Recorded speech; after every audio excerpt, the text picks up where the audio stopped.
আজ এখানে উপস্থিত সকল গুরুজনকে আমাদের সশ্রদ্ধ প্রণাম জানাই এবং ছোটদের অনেক ভালোবাসা। আজকে একটা শ্রুতি নাটক আমরা এখন পরিবেশন করব, সেটাই আগে শুরু করি, পরে বাকি কথা বলবো। শুরু করছি।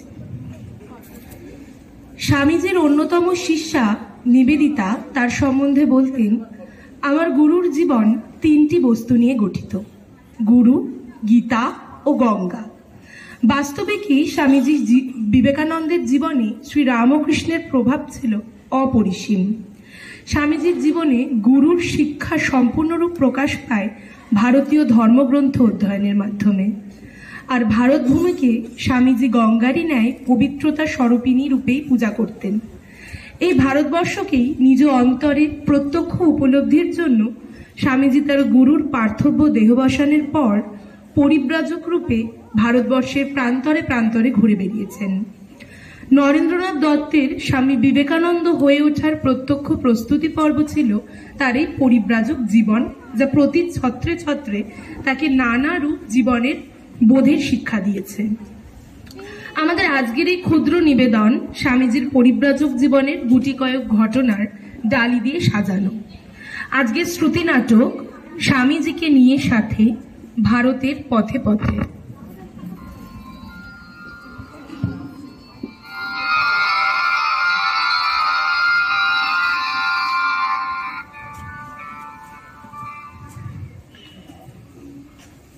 এইটি স্বামীজির পরিব্রাজক জীবনের প্রথম দিকের ঘটনা।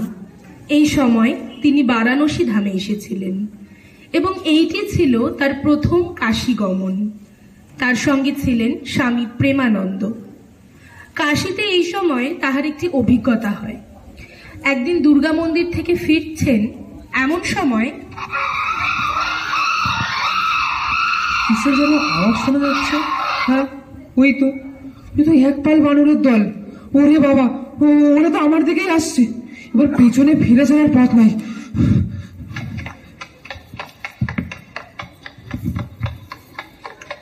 কে এই সৌম্যকান্তি যুবক? এরকম ভাবে পালাচ্ছই বা কেন? কে বাবা তুমি? বানরদের দেখে এরকম ভাবে পালাচ্ছই বা কেন? দেখো, আমি তোমারই না এক সন্ন্যাসী। এ সংসারের মায়ের বন্ধন ত্যাগ করে তোমারই না ঈশ্বরের সাধনায় রয়েছি। এরকম ভাবে পালিয়ে না গিয়ে প্রতিকূল পরিস্থিতিতে রুখে দাঁড়াও, থামো, পশু শক্তির সম্মুখীন হও। তাই তো, আমার গুরুদেবের কাছ থেকে তো আমি সর্বদা যে কোনো পরিস্থিতিতে মোকাবিলা করারই শিক্ষা পেয়েছি। আয় বেটারা, দেখি ওদের কার ঘাড়ে কটা মাথা। বলাই বাহুল্য, একবার রুখে দাঁড়ানোতেই বানরের দল ছত্রভঙ্গ হয়ে গেল। পরবর্তী জীবনে স্বামীজির এই নির্ভীকতাই তাকে বিশ্ব সংসারে সমাদৃত করেছিল।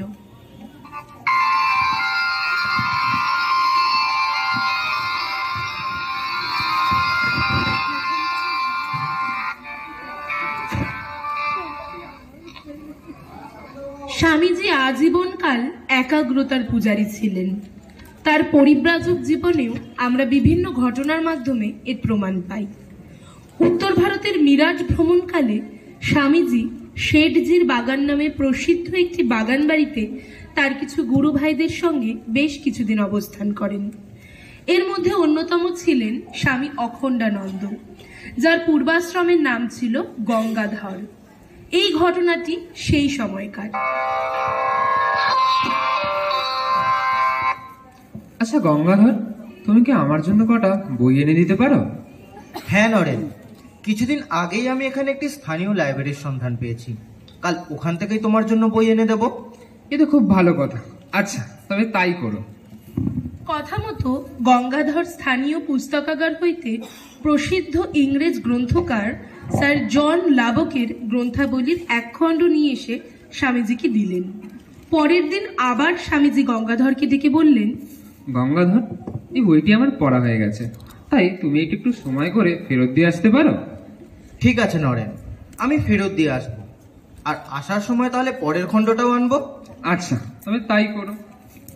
এইরকম ভাবে স্বামী অখণ্ডানন্দ প্রত্যহ স্যার জন লাবকের এক একটি করে খণ্ড নিয়ে আসিতেন এবং পরদিবসেই ফেরত দিয়া বলিতেন যে এই গ্রন্থ স্বামীজির পড়া হইয়া গিয়াছে। এইরকম চলিতে থাকায় একদিন গ্রন্থকারিকের মনে সন্দেহ জাগিল। তিনি গঙ্গাধরকে ডাকিয়া জিজ্ঞাসা করিলেন, আচ্ছা, আপনাদের স্বামীজি কি সত্যিকারের এই বইগুলো সম্পূর্ণরূপে পড়ে থাকেন, নাকি লোক দেখানোর পড়ার ভানমাত্র করেন বলুন তো? তা বেশ তো, আমি স্বামীজিকে এই লাইব্রেরিতে একদিন নিয়ে আসছি, আপনি নিজেই আপনার প্রশ্নের উত্তর খুঁজে নিন। স্বামী অখণ্ডানন্দের মুখে সমস্ত ঘটনা শুনে স্বামীজি পরের দিনই গ্রন্থাগারে উপস্থিত হলেন এবং গ্রন্থাগারিককে বললেন, মশাই, আমি কিন্তু সবকটা বই যথাযথভাবে পড়েছি। এবার আপনার সন্দেহ হলে আপনি যে কোনো বই থেকে যে কোনো প্রশ্ন করে দেখতেই পারেন। বেশ, তাই হোক, আপনাকে কয়েকটি প্রশ্ন করে দেখাই যাক আপনি কেমন পড়েছেন। এরপর কয়েকটি প্রশ্ন করিয়া এবং সমুচিত উত্তর পাইয়া গ্রন্থাগারিক বুঝিলেন তিনি ভুল করিয়াছেন। কিছু ক্ষেত্রে স্বামীজি নির্ভুল পৃষ্ঠা নম্বর বলিয়া দিলেন। এরপর গ্রন্থাগারিক স্বামীজিকে অত্যন্ত আশ্চর্যের সহিত জিজ্ঞাসা করিলেন, স্বামীজি, কিন্তু কি করেই বা সম্ভব? এ খুব সহজ ব্যাপার। খেয়াল করে দেখবে, ছোট ছেলে যখন প্রথম পড়তে শেখে তখন সে শুধুমাত্র অক্ষরের উপরই মনোনিবেশ করে। আমরা শব্দটা সে পড়ে আ, ম, রা এইভাবে। পরে বয়সের সাথে সাথে তার যখন একাগ্রতা বাড়ে তখন সে মনোনিবেশ করে সমগ্র শব্দের উপর। এরপরে বয়সের সাথে একাগ্রতা আরো বাড়লে সমগ্র বাক্যটি একসাথে পড়া যায়। একাগ্রতা আরো কেন্দ্রীভূত হলে সমগ্র পৃষ্ঠা খুব অল্প সময়ে পড়া সম্ভব। এ শুধু অভ্যাস, ব্রহ্মচর্য ও একাগ্রতার ফল। যে কেউ চেষ্টা করলেই এটি খুব অনায়াসেই করতে পারে। বাস্তবিকই স্বামীজি সারা জীবন একাগ্রতার পূজা করে গেছেন এবং তিনি সর্বদা ছাত্রছাত্রীদের একাগ্রতা বা মনঃসংযোগ বাড়ানোর দিকেই লক্ষ্য রাখতে বলেছেন।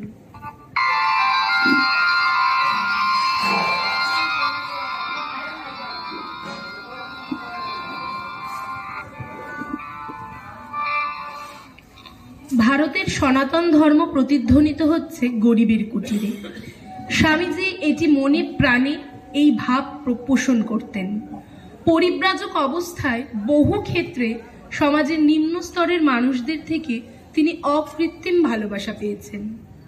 স্বামীজি একবার কোনো স্থানে যাবার জন্য রাজস্থানের এক রেল স্টেশনে অপেক্ষা করছিলেন, কিন্তু কোনো কারণবশত তিনি ট্রেনে উঠতে পারেননি।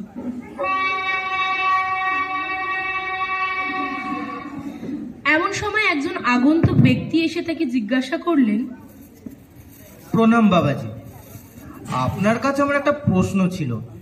তোমার মঙ্গল হোক। হ্যাঁ বলো, কি প্রশ্ন ছিল তোমার? বলছিলাম যে ধর্ম বলতে আপনি ঠিক কি বোঝেন?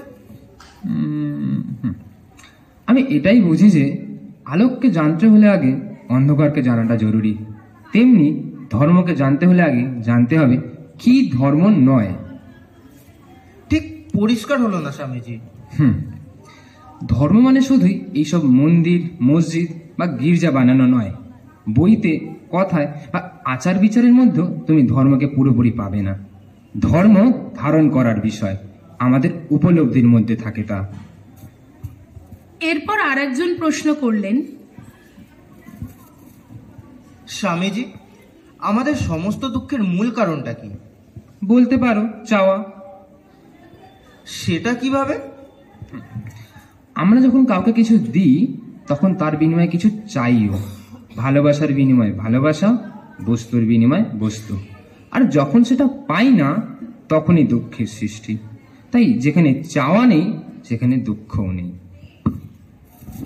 এইরকম ভাবে বহু লোক তার কাছে এসে বিভিন্ন প্রসঙ্গে আলোচনা করতে লাগলেন, কিন্তু কেউ একবারও জানতে চাইল না যে স্বামীজির কিছু খাওয়া হয়েছে কিনা। 3 দিন এভাবে অতিক্রান্ত হলে এক দিনহীন ব্যক্তি এসে স্বামীজিকে জিজ্ঞাসা করলেন, স্বামীজি, আপনি গত 3 দিন ধরে কথা বলেই চলেছেন, অথচ খাবার তো দূরের কথা, জলও পান করেননি। এতে আমার খুব কষ্ট হচ্ছে। স্বামীজি ভাবলেন স্বয়ং নারায়ণ যেন তার সামনে এসে উপস্থিত। তিনি জিজ্ঞাসা করলেন, তা তুমি আমায় কিছু খেতে দেবে? আমার মন তো তাই চাইছে, কিন্তু আমার তৈরি করা খাবার তো আপনাকে দিতে পারবো না। তার চেয়ে বরং আমি ডাল আটা নিয়ে আসি, আপনি বানিয়ে নিন। আমাকে আজ্ঞা করুন স্বামীজি। কিন্তু আমি যে ব্রত নিয়েছি অগ্নি স্পর্শ করব না, তাই বলছি তোমরা যা তৈরি করা আছে এনে দাও না, আমি তাই খাবো। না না স্বামীজি, এই কাজ করলে আমার পাপ হবে। আমি থেত্রী রাজ্যের প্রজা, জাতে চণ্ডাল, আর রাজা যদি জানতে পারেন তাহলে আমার প্রাণ নিয়ে নেবেন। ভয় করো না, তোমার কোনো ক্ষতি হবে না। নিয়ে এসো, আমার প্রাণ রক্ষা করো। আচ্ছা স্বামীজি, দয়া করে একটু সময় দিন আমাকে, আমি রুটি বানিয়ে আনছি। কিছুক্ষণ পর সেই ব্যক্তিটি রুটি তরকারি তৈরি করে আনলে স্বামীজি তা তৃপ্তি সহকারে খেয়ে বললেন, জানো ভাই, তুমি হয়তো বিশ্বাস করবে না, কিন্তু তোমার তৈরি করা খাবার খাওয়ার সময় আমার মনে হচ্ছিল যে স্বয়ং দেবরাজ ইন্দ্র স্বর্ণপাত্রে সুধা এনে দিল এত তৃপ্তি হতো না। আর এটাও ভাবছিলাম, তোমার মতো কত উচ্চচেতা মানুষ পাতার ঘরে বাস করে, যারা আমাদের চোখে চিরকাল হীন ঘৃণ্য। স্বামীজিকে চণ্ডালের খাদ্য গ্রহণ করতে দেখে একজন বললেন, আপনি সন্ন্যাসী হয়ে নিচু জাতের ছোঁয়া খাবার খেলেন, এটা কি ঠিক হলো? তোমরা যে এতগুলো লোক আমাকে 3 দিন ধরে বকালে, অথচ আমি কিছু খেলাম কিনা তার খোঁজ পর্যন্ত নিলে না। আর যে আমাকে খাইয়ে আমার শরীর রক্ষা করলো তাকে বলছো নিচু জাত। শোনো, জাত ঠিক হয় ব্যবহারে, কর্মে। যে মানুষ মনুষ্যত্ব দেখাতে জানে সে কখনো নিচু জাত না। এরপরে ক্ষেত্রীরাজের সঙ্গে পরিচয়ের পর স্বামীজি রাজাকে এই ঘটনাটি জানালেন। রাজা ওই তথাকথিত চণ্ডাল ব্যক্তিটিকে ডেকে এনে পুরস্কৃত করলেন।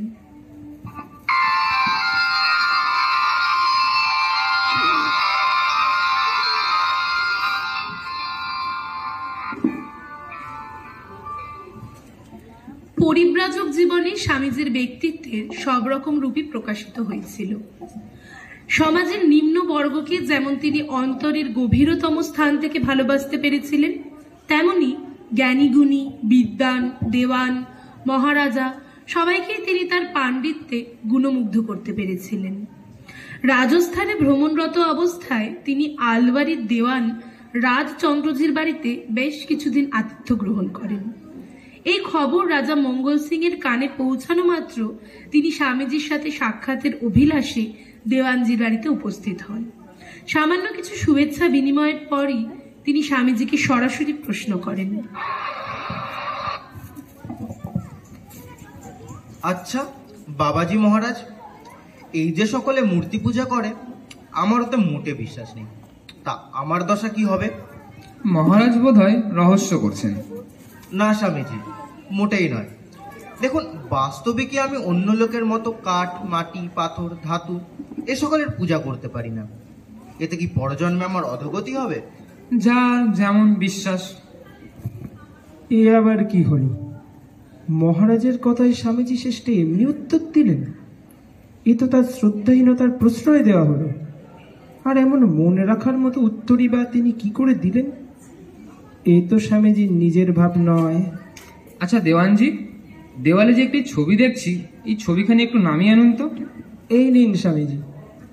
এই ছবিটি কার? আগে এ আমাদের মহারাজের প্রতিকৃতি। দেওয়ানজি, এর উপর থুতু ফেলুন। আপনাদের যে কেউ এখানে এর উপর থুতু ফেলতে পারে, কাগজ ছাড়া তো আর কিছুই নয়। কি বলছেন স্বামীজি? এ যে আমাদের মহারাজের প্রতিকৃতি, এমন কাজ আমি কেমন করে করতে পারি? হলেই বা তাই, কিন্তু মহারাজ তো আর সশরীরে এই ছবির ভেতরে নেই। এর ভেতর তো আর মহারাজের হাড়, মাংস আর রক্ত নেই। মহারাজের মতো এ নড়েও না, চড়েও না, কথাও কয় না। তবু আপনারা কেউ এতে থুতু ফেলতে রাজি নন এই জন্য যে আপনারা এর মধ্যে মহারাজের ছায়া দেখতে পান। সত্যি কথা বলতে কি, এর উপর থুতু ফেলতে গেলে আপনাদের মনে হয় আপনাদের প্রভুকে, স্বয়ং মহারাজকেই আপনারা অপমান করছেন। দেখুন মহারাজ, একদিক থেকে যদিও আপনি এই ছবি নন, আর একদিক থেকে কিন্তু আপনিই তাই। তাই আমি যখন ওদের থুতু ফেলতে বলেছিলাম, তখন আপনার একান্ত অনুরাগী কর্মচারীরা হতভম্ব হয়ে গিয়েছিলেন। এতে আপনার প্রতিবিম্ব আছে, এখানে তাদের কাছে আপনাকে মনে করিয়ে দেয়। এর দিকে তাকালেই তারা স্বয়ং আপনাকে দেখতে পান। তাই আপনাকে ব্যক্তিগতভাবে তারা যতটা সম্মান করেন, এই ছবিকেও ঠিক তেমনি সম্মান করেন। যেসব ভক্তেরা পাথর বা ধাতুতে নির্মিত প্রতিমাতে দেবদেবীর পূজা করেন, তাদের সম্বন্ধে ঠিক এই একই কথাই খাটে। ভক্তরা এই জন্য ভগবানকে প্রতিমাতে পূজা করেন, যে ওই প্রতিমা তাহাদিগকে তাদের নিজ ইষ্টের কথা বা ইষ্টের ঐশ্বর্য মহিমার কথা স্মরণ করিয়ে দেয় এবং তাদের ধ্যান ধারণার সহায় হয়। তারা তার ওই পাথর বা ধাতুকেই পুজো করে না। আমি কত জায়গায় বেরিয়েছি, কিন্তু কোথাও তো কাউকে এই বলে প্রতিমা পুজো করতে দেখিনি যে, হে পাথর আমি তোমার পূজা করছি, হে ধাতু তুমি আমায় কৃপা করো। সকলে শুধু সেই এক অদ্বিতীয় চৈতন্য স্বরূপ পরমাত্মারই পুজো করে থাকে এবং ভগবানকে যে যেভাবে বোঝে বা যেরূপ চিন্তা করে তিনিও তার কাছে সেভাবেই দেখা দেন। মহারাজ, আমি আমার নিজের ভাবের কথা বলছি, আপনার ভাব আমি জানি না। স্বামীজি, আপনি এইমাত্র যেভাবে মূর্তি পূজার ব্যাখ্যা করলেন সে অর্থে আমি যাবৎ কাউকে পাথর, কাঠ বা ধাতু পূজা করতে দেখিনি। আমি এ তত্ত্ব জানতাম না, আপনি আমার চোখ খুলে দিলেন। কিন্তু কিন্তু আমার কি হবে? আপনি আমায় কৃপা করুন। মহারাজ, কৃপা করতে পারেন একমাত্র ভগবান, আর কেউ নয়। আর তিনি তো সদাই কৃপাময়। তার কাছে প্রার্থনা করুন, তিনি অবশ্যই আপনাকে কৃপা করবে।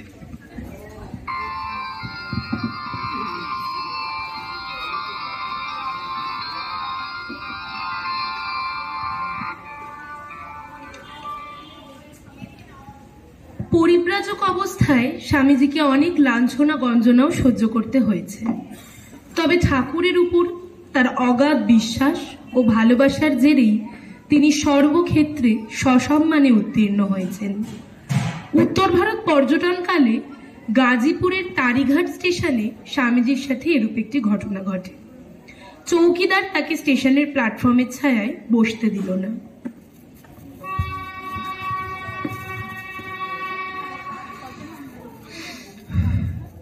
ওই তো বিশ্রামাগারের বাইরে একটা খুঁটি দেখা যাচ্ছে, ওখানে গিয়ে হেলান দি। বসা গেল। আচ্ছা, সামনে ছাউনির নিচে শতরঞ্চে তারণ করে কে বসে আছে? এ তো সে উত্তর ভারতীয় বেনে। সারা রেলগাড়ি বেনে ওর তার সহচরেরা আমাকে নিয়ে যা ব্যঙ্গ বিদ্রুপ করেছে, এটা কি এখানেও আমাকে আরামে রেহাই দেবে না? হায় ঈশ্বর, তৃষ্ণায় যে বুক ফেটে যাচ্ছে। ও হে, দেখছো কেমন ঠান্ডা জল? তুমি তো সন্ন্যাসী হয়ে সর্বস্ব ত্যাগ করেছ, সঙ্গে একটা পয়সাও নেই যে জল কিনে খাবে। তা দেখো মজা। তার চেয়ে যদি আমার মতো রোজগারের চেষ্টা করতে তো এমন দুর্দশা ভোগ করতে হতো না। দেখো হে বাবু, পয়সার কি ক্ষমতা। তুমি তো পয়সা করি ধার ধারো না, তার ফলও দেখো। আর আমি পয়সা করি রোজগার করি, তার ফলও দেখো। এসব পুরি, কচুরি, মেরা, পেরা, মিঠাই কি আর বিনা পয়সায় হয়? স্বামীজি এতক্ষণ ধরে সবই মুখ বুজে সহ্য করছিলেন। এমন সময় আরেকজন লোক সহসা সেখানে উপস্থিত হলো। তার ডান হাতে একটি পুটলি ও লোটা এবং বাম হাতে এক কুজো জল ও একখানি 17 ইঞ্চি। সে স্টেশনের এদিক ওদিক বার কয়েক ঘুরে স্বামীজির কাছে এসে বলল, বাবাজি, আপনি রোদে বসে আছেন কিনে? ছায় চলুন, আমি আপনার জন্য কিছু খানা তো নিয়ে এসেছি, কৃপা করে খেয়ে নিন। আরে, এ আবার কোথা থেকে উড়ে এসে জুড়ে বসলো? কি দৈবলীলা! ভাই, আমার মনে হয় তুমি ভুল করেছো। হয়তো আর কাকেও দিতে এসে আমার কাছে ভুলে এসে পড়েছো। না না, আপনিই তো সেই বাবজি যাকে আমি দেখেছি। তার মানে তুমি আমায় দেখলে কখন? আমি একজন হালির করাচ্ছি ভাবছি, আর আমার একটি মিঠাই কা দোকান ভি আছে। দুপুরে খাবার পর শুয়ে তো ছিলাম, এমন সময় হঠাৎ স্বপ্নে দেখি রামজি এসে আমায় বলছেন, আমার সাধু স্টেশনে পড়ে কষ্ট তো পাচ্ছে, কাল থেকে তার খানা পিনা হয় নাই, তো জলদি গিয়ে তার সেবা কর। আমার ঘুম ভেঙে গেলেও মন কা খেয়াল তো ভেবে পাশ ফিরে শুয়েছিলাম। প্রত্যেক শ্রীরামজি কৃপা করে ফিরে এলেন আর আমাকে সত্যি সত্যি ধাক্কা মেরে তুলে দিলেন। আমি তभी বিস্তার ছেড়ে উঠলাম আর কুছ পুরি সবজি তৈয়ার করে জলদি স্টেশনে ছুটে এলাম। কিন্তু আমি যে সেই সাধু তা তুমি জানলে কি করে? আমারও বেলে শেষক হয়েছিল বটে, তাই এখানে এসে একবার চারিদিক দেখে নিলাম। লেকিন और कोई সাধুর দর্শন না পেয়ে বুঝতে পারলাম ও সাধু আপনি ছাড়া কেউ হতে পারে না। তোমায় অশেষ ধন্যবাদ ভায়া, তুমি আমার প্রাণে বাঁচালে। না না স্বামীজি, আমায় ধন্যবাদ দিবেন না, সবই রামজির লীলা। ওরে বাবা, এ তো নিশ্চয়ই একজন বড় কোনো মহাত্মা। আমি তো একে অনেক অপমান করেছি, আমার কি হবে? বাবা, আমি তোমার না জেনে অনেক কিছু বলেছি, আমায় ক্ষমা করে দাও বাবা, ক্ষমা করো। ক্ষমা করতে পারেন একমাত্র ভগবান, আর তিনি তো সদাই কৃপাময়। তার কাছে প্রার্থনা করলে তিনি নিশ্চয়ই আপনাকে ক্ষমা করবেন।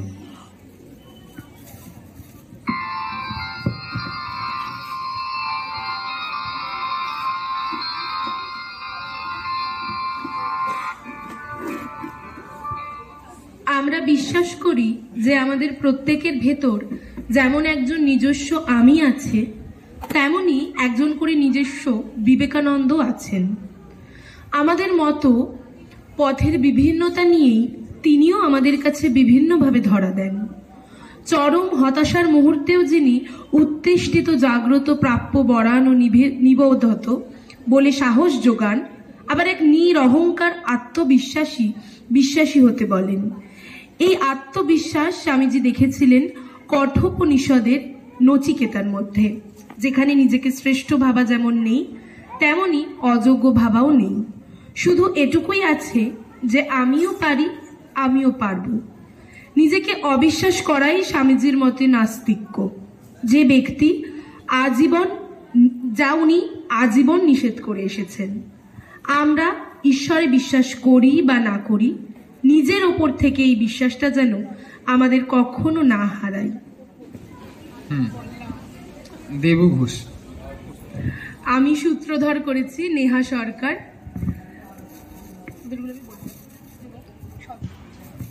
আমি মিউজিক গিটার আলী ঘোষ। আমি অভিজিৎ বিশ্বাস। আমি বৃদ্ধ সন্ন্যাসী, গঙ্গাধর, আগন্তুক, মহারাজা মঙ্গল সিং আর হালিকড়া চরিত্রে। আমি শুভজিৎ চক্রবর্তী। আমি বেনে, গ্রন্থাকার, দেওয়ানজি এবং অজানা ব্যক্তি।